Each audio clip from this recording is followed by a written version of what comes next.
Country needs leaders, and we need more freedom. Thank you. David, some of us are older, we need to bike down there. Anyway, I'm scared to death what's happened to this country. We're right. We used to be a representative republic. We are now going towards a dictatorship. The president said, judge me by who I surround myself with. Well, look at these almost 40 czars, what they stand for. Why does he need a civilian army as well trained and financed and as big as what our military is? Because when he takes over, he needs it. There's going to be a knock on your door. Give me your guns. You're going to turn on your television. You're going to see national public television.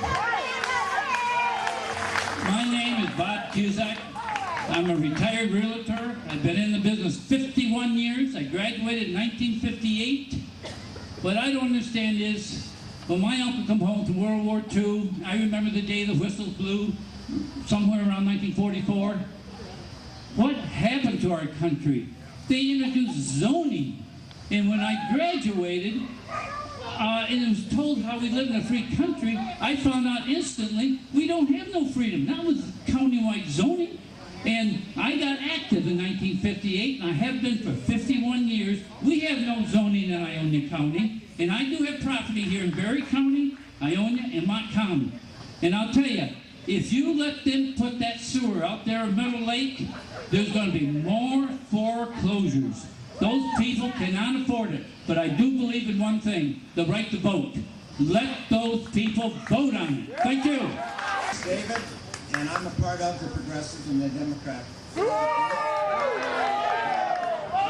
We support our soldiers just as much as everyone else in this country does. One of the folks from the other side earlier today asked us, how will we pay for Medicare, or single-payer health care?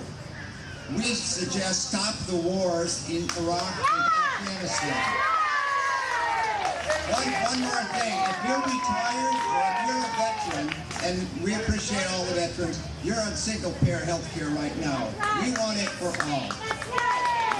Everybody,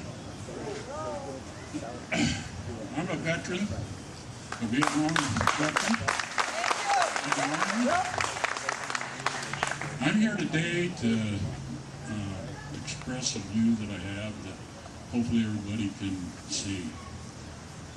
This healthcare situation. We have a stimulus project that went through the beginning of the year in the trillions, and taxpayers are paying for it. Now, our grandchildren, great-grandchildren, and everybody today is paying for that. But this health care reform hasn't got a shot in the arm for our great-grandchildren or anything. They say it's going to go bankrupt. You hear our federal government says that it's going to go bankrupt along with Social Security. And what is wrong if we're going to be paying the taxes on the $1 trillion deficit? Why can't we take a portion that we bought out or paid out to support these companies that liquefied it, give it to CEOs, it evaporated? Why can't we give ourselves a shot in the arm and take it easy to look at reform of this Medicare situation?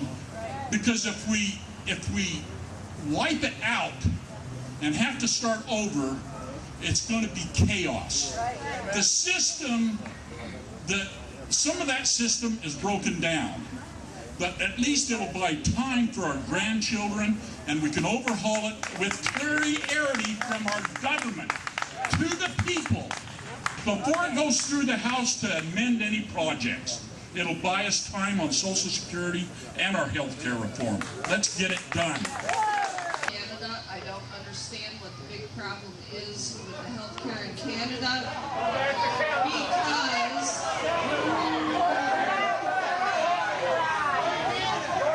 because a friend of mine blew out his knee. He had an MRI within a week and a half.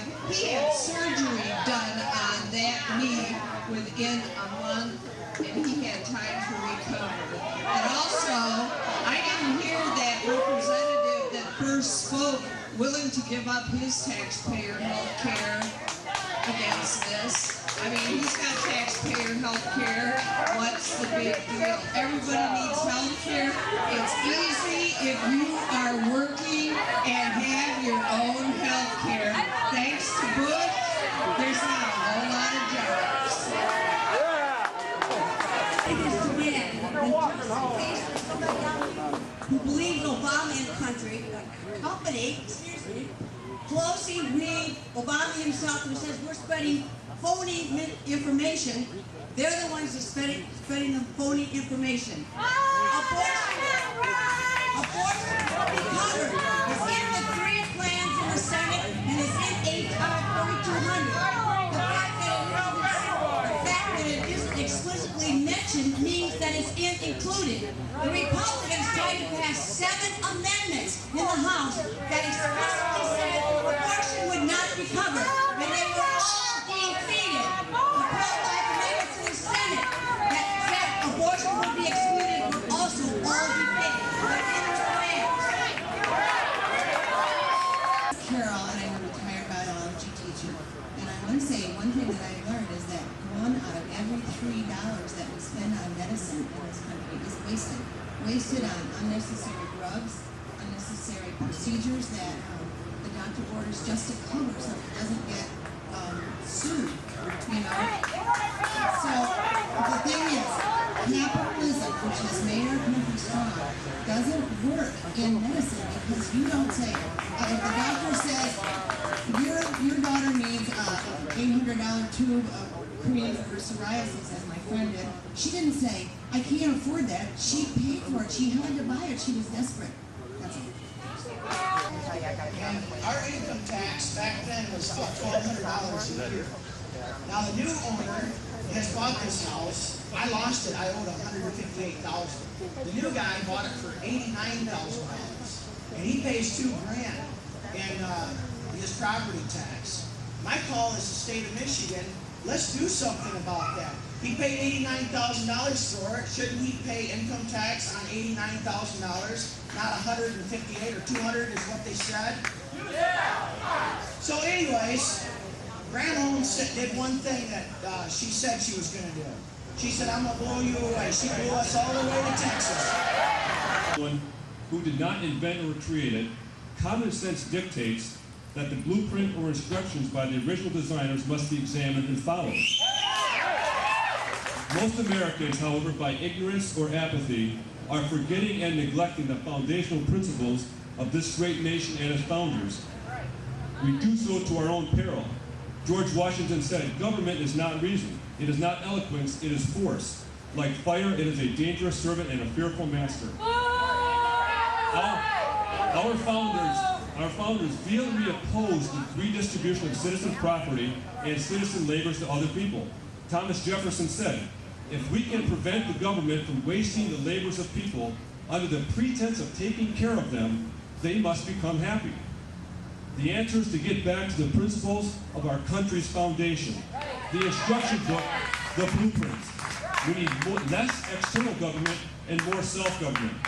Ben Franklin said, only a virtuous people are capable of freedom. As nations become corrupt and vicious, they have more need of masters. Thomas Jefferson said, if a nation expects to be ignorant and free, in a state of civilization, it expects what never was and never will be. Here to speak today. For those of you that know me, I've been involved in efforts for a number of years now to reduce the size of government. I was the executive director of Unicameral Michigan, where we're trying to reduce the size of state government by getting rid of the state senate and doing other changes which would have saved our state $80 million. With regrets on my part, I'm going to give you 3 more seconds.